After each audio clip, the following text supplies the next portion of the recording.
Hi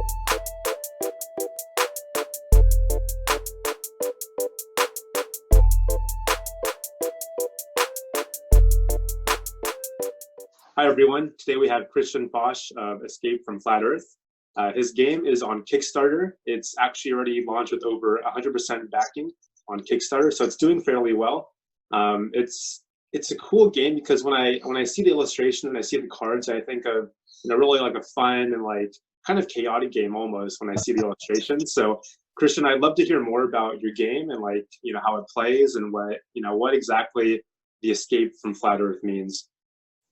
Yeah, well, no, likewise, and thanks for prompting me to do an interview. This is actually my first interview that I've done on Escape from Flat Earth and everything. So yeah, it's a lot of fun. I mean, like you say, with the illustrations, like it really, that was what kicked it off for me. Initially, it was that I had this. I just wanted to see if I could create a cool box, and I started messing around with these designs. And then I had this, and I put it into a couple of groups on Facebook, and they were all like, "Oh, it'd be great! It would be great if it did this, if it made sounds, if it was spring loaded, and all these things." And I tried loads of them, and then it was just like, right, I've got a box, and it's fun. Now I need to put a game in it. And I was playing around with like the Star Trek theme of it already, and the other sort of idea of red suits, and the style flowed through that because it was a case of, okay, well, we're probably going to end up doing some pretty horrible things to these characters. The idea of them dying and hopefully saving them, but the majority of them are going to die. We wanted to do it in comedic graphic ways, and it had to be a style that people wouldn't find, like it wouldn't actually turn them off, and like for younger players as well.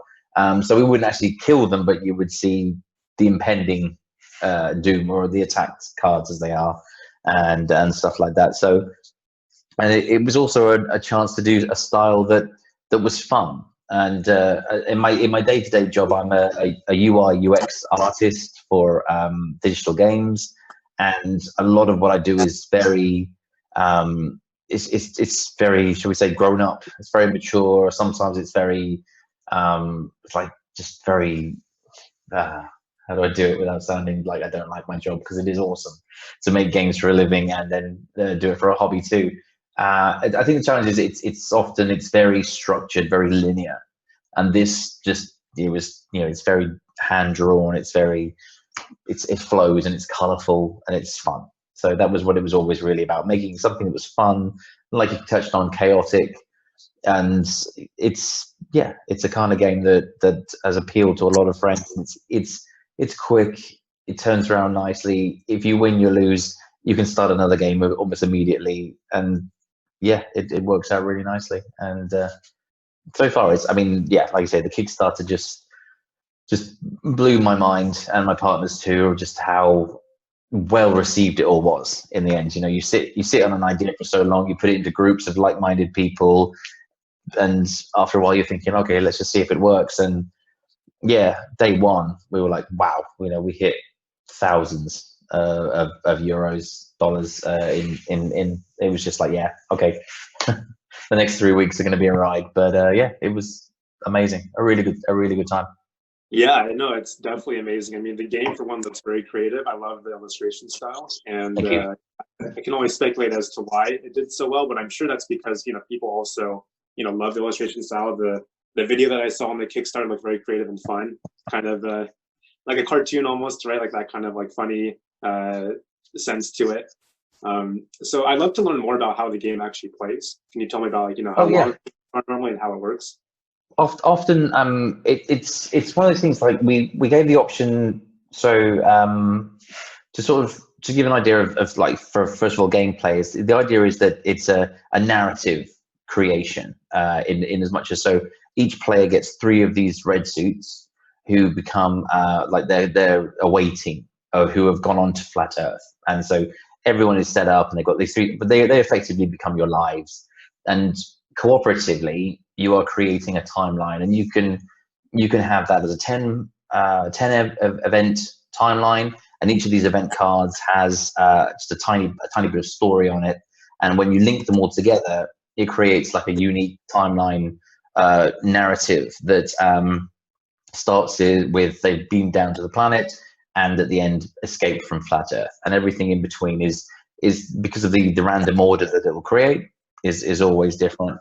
And you can have the shortest we found was a 10 event game, or you can go up to 20. So the more players you have, and the more you do, so the longer the game gets. Most of the time the game lasts about 10-15 minutes tops, and yeah, it's just, you get action cards that you can play against other players. You can play to save yourself, so you get teleport cards. So if you do draw an attack, instead of losing one of your crew members, you can play a teleport card, save them, but the teleport gets discarded, the attack card goes back into the draw pile. So as the game goes on, the more deadly the draw pile gets, as it were. So there's less chances of saving, more chances of drawing attacks and things like that. So it flows through. It can get fairly manic, and it's been really interesting seeing how people, for first, there's a mechanic that means you can steal a turn. So you can try and jump ahead of other players and take the next turn. But then as the game goes on, because of the attacks and so on, and the fewer crew members you have left, few lives you have left, people try to flip it and start avoiding taking turns. They almost try to get other players to take the turns and take the hit, and so that they survive through things instead. So like I said, the style sort of also lent itself to a narrative, and because sci-fi is such a well-known and enjoyed genre, that there was just so much to pull from it and spoof and so on. So we've got everything from Planet of the Apes to Spaceballs to Star Trek, Star Wars, and so we've got Metropolis. We've got all sorts of random stuff in there so far. Flash Gordon. So, and this again. So go back to the Kickstarter, was something that's really wonderful is how many like ideas and sort of off the wall thoughts we've had off of them. So that it's because we're a team of 2, and suddenly now we're like a team of 1,000, because we've got all these people who are just as invested in the game, whether it's $1 or it's hundreds, that they're sci-fi fans mostly, and they've got these ideas they want to put into the game too. So we're like, oh my god, how did I forget this film, or how did I? Yeah, that's the moment we should use, and things like this. So yeah, it's going to make for a really great, really fun time. Yeah, I can definitely tell that. I mean, the game has already been funded 100%, and you have lots of ideas, I'm sure, that have already been packed into the game. But do you have any plans for expansions or additional ideas for the game? Well, we've already thought of potentially a sequel, because one thing that's we don't really want to say restrictive, but at least gives us some structure to work in, or a theme, if you like, is that, so right now the whole idea of the game is escape from flat Earth. So the idea of you are grounded, and so there's a lot of sci-fi stuff about being on the planet, but then there's just as much stuff about being in space, so being on ships and so on. So the potential sequel of escaping from flat Earth, so suddenly we're in, so we're into ship-to-ship combat and stuff like that. So that opens up a very different type of game, whether or not these red suits will then evolve into pilots, or we'll do something more like that. Yeah, we'll see. But for now, it's a case of this is our first physical product that we'll have ever shipped together, and so we want to keep things as sort of structured as possible. And we don't want to expand out and overreach and end up letting our backers down and ourselves down by trying to go too far too quickly. So so escaping from flat Earth is always sort of got just in the background right now. But yeah, we'll see. We'll get this game done first. Cool. Yeah, it's exciting to hear that. Yeah, I mean, so obviously, sci-fi fans will love this game, and I'm sure lots of other people love this game as well. Who would you say is the real target audience for your game? Yeah, I mean, age-wise, we're thinking of probably putting it at about 8+, because of the complexity of just understanding and without trying to sort of like disrespect younger players. There's a lot to read. Once you understand what's on there, then it's quick, because of just having to keep up with other players. You want to be able to read quite quickly and understand what a card does, so that you can use it at the right time. So we felt that anyone from 8 and above would be fine. I mean, I would certainly say because of the references and stuff like that, you're sort of talking probably 20s to 40s of, if they want to get every reference that we're throwing in, but just to actually enjoy the game, it could be anyone from 8 up, really. I mean, yeah, we've had people play it from all sorts of backgrounds and everything like that. So, I mean, that's the great thing about sci-fi, is that, you know, it's always reinventing itself. There's always new stuff out there. I think that's what we'll have to try and do now, is to make sure there's a reference for people who've grown up on it to the people who are just experiencing it now. So we'll try and get something all the way along. Yeah, perfect. Yeah, that makes a lot of sense, and it's exciting to hear that too. That, you know, it's a game that sounds like the whole family can play, as well as, you know, gamers as well. So it's a very inclusive game, it sounds like. That's what I definitely was trying to do. I mean, I actually turned I turned 40 last November, and so I was back home, back in the UK, with my family. And so my dad is, sorry, what am I saying? Let's just say in his mid 60s, and I'll leave it there. Likewise with my mum. And then I've got nephews who were also there, and they're sort of in the very low teens. And so I put a game of 6 together with them and just watched. So I explained the game, but then just let it ride and just really just kind of game testing and see how it worked. And it was just really interesting how you saw everyone's like gameplay. Like my nephews were just all in. They were just all about, just like, there was no tactics. They were just going for it. And that was really great. And my dad played the whole game like he had no idea what was going on. And we all accepted that. And that's the thing. And then we realized right at the end, they were totally being hustled, because he won the game by like a mile, because he had every card that he needed. He was totally set up, and he ran away with it. And it was kind of, and then he would just turn around and say, right, so we're playing again. And everyone was like, what just happened? Instantly. So it was nice to really witness this range of ages and see how everyone found their part in it and enjoyed it. So yeah, it was really nice. Wow, that's super cool. That's a funny story to hear, definitely. Yeah, so I know that you're a UI designer by profession. Mm-hmm. You mentioned you work for Warhammer, I believe. Wargaming. Sorry, I should say. Mm-hmm. So I'm curious. I mean, you mentioned this is your first game that you've made. I'm curious, like, what made you want to make this game, and how is the process of going to make your own game? It's my second. So I should say it's my second physical game that I've made. So I've got another game which is called Catapult Kingdoms, and that's in with some publishers right now, and that's going through the process of almost sort of being out of my hands to a point. I'm just sort of art direction now, as opposed to sort of product creation, as it were. But really, it just came because I just love to create, and I love to draw, design. It's just one of those things that became out of an idea and was too good not to make, and in our minds anyway, it sounds really, really arrogant. And it's like it was just sort of it was so complete, I should say, that it seems foolish not to put it out there and see if other people wanted to buy it and be a part of it.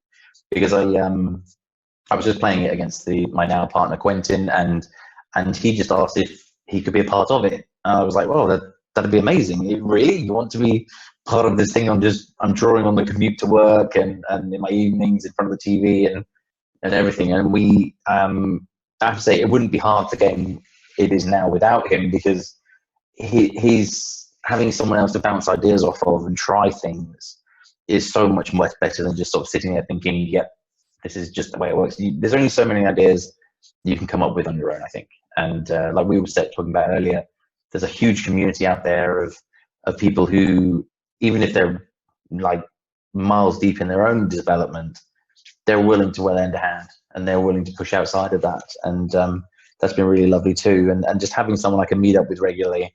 And we were sitting in like burger joints and stuff like that, with all these cards that've got little hand notes on them of what the card will do now instead of before, and stuff like that. So yeah, we must have looked real cool sitting there with our card game and notepads and all this sort of stuff. But for us, we live in opposite sides of the city. It was the only way to do it, and it was a nice sort of social thing for us, and we got a game made out of it too. So yeah, it was really just a different. It was an avenue for my creativity, really, that kicked it all off. That I wasn't getting any other way, and it was better than just sketching. It had a purpose, and that purpose has come into a game that, yeah, we've kickstarted, and now it's going to get made. Well, Yeah. you know, as long as, you know, everything goes to plan, but it's looking good, looking real good.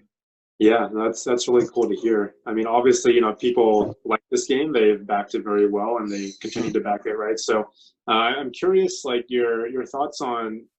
Obviously, it's a great game, but like a lot of great games don't get backed. They get missed, or people just don't see it.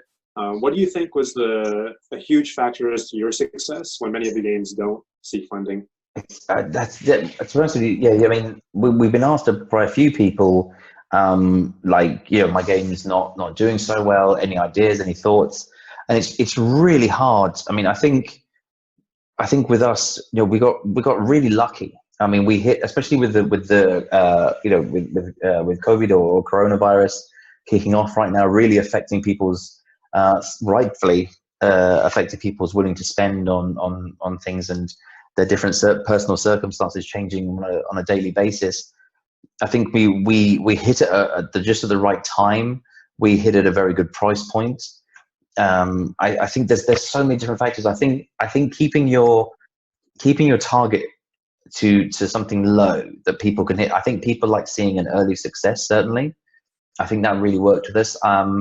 Something that went against the grain a little bit that I think worked for us was that in Facebook we set up a group rather than a page, because people like pages all the time and they don't really commit to it. So it's just like, oh, hit like, done.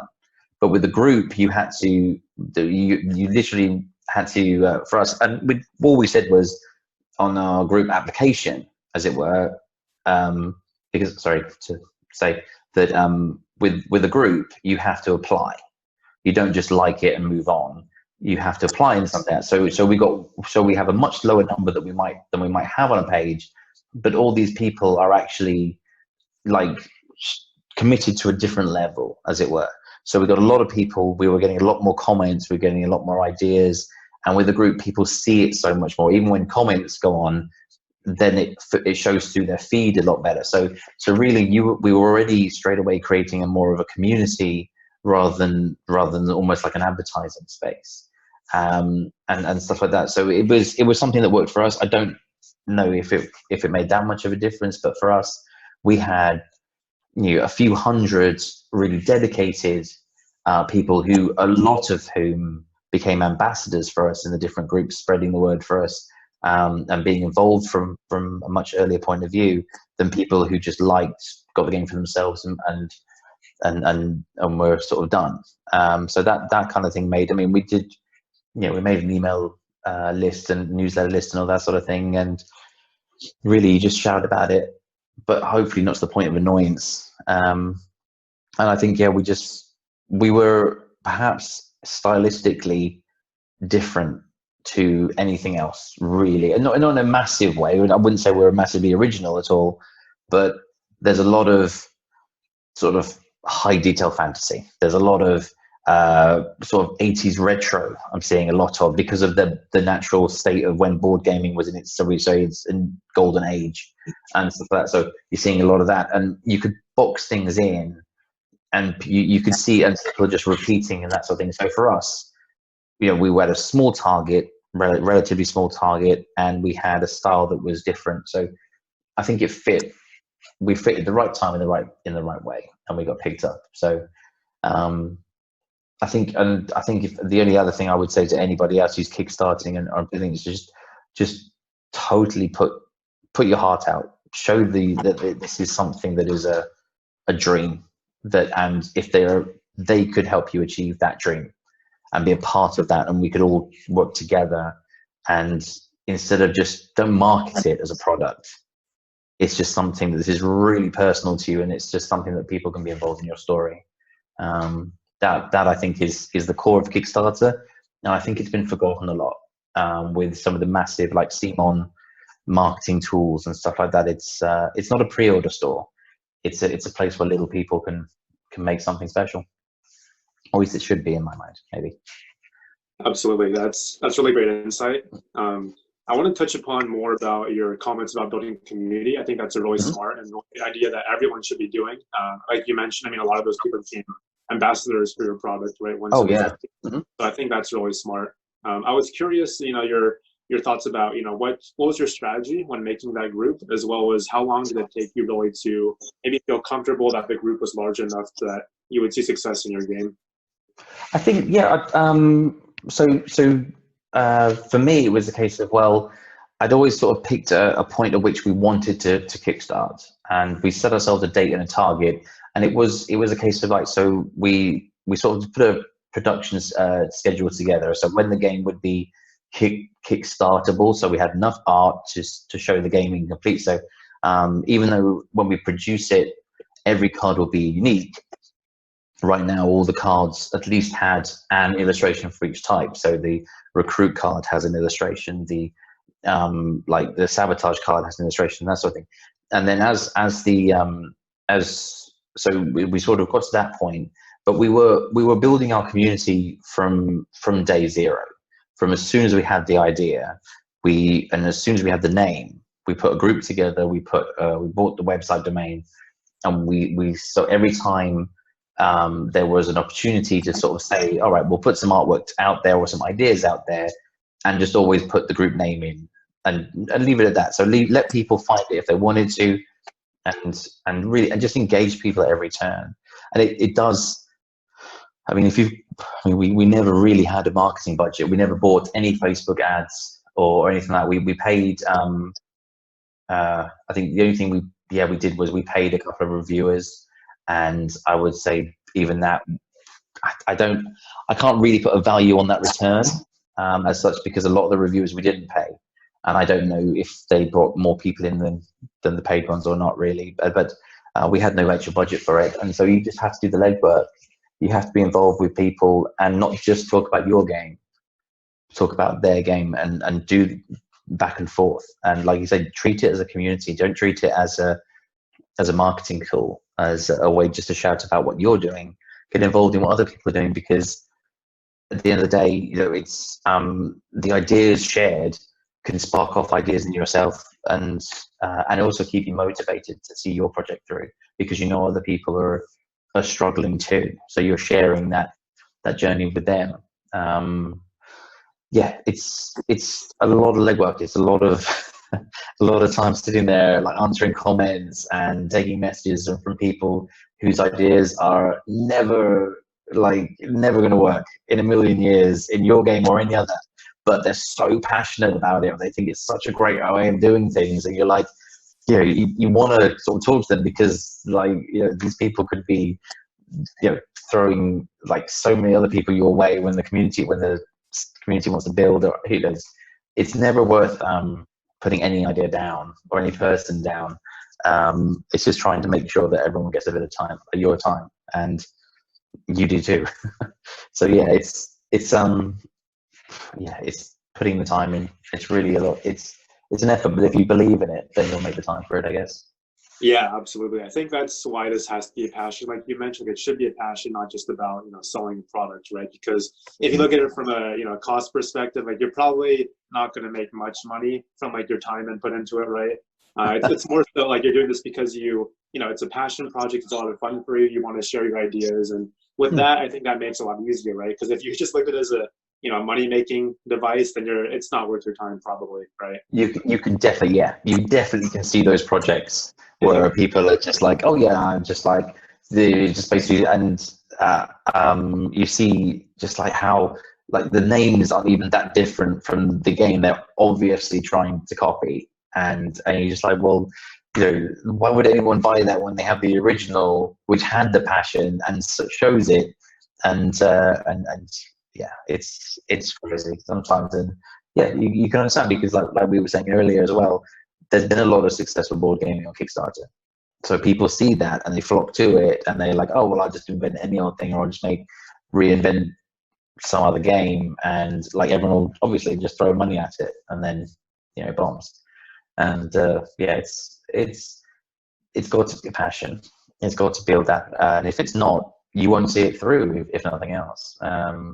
I'm sure like for every game on Kickstarter, I don't think how many are just sitting as prototypes on people's desks or hard drives or whatever. It's the way it is. Yeah, absolutely. So if people want to learn more about your game, where can they go to learn more? I think the best place to go would definitely be on Facebook. If you Google Escape from Flat Earth, the community is there. We'd be welcome to have you in there. Other than that, there is the website, escapefromflatearth.com, and you can join the newsletter there. I'm trying not to send more than 2 emails out a month, something like that, so I won't overdo that. Plus it takes ages to put an email together, whereas we're posting all the time. We're always trying to keep everyone up to date now, and it's great. It's great to have so many people follow along and be part of it. Really, really great. Awesome. Yeah, thanks so much, Kristian. It was great to learn more about your game and to learn more about your process. Thank you. No, it's been lovely speaking to you, Kenny. Thank you. Yeah, have a good day. Yeah, you too.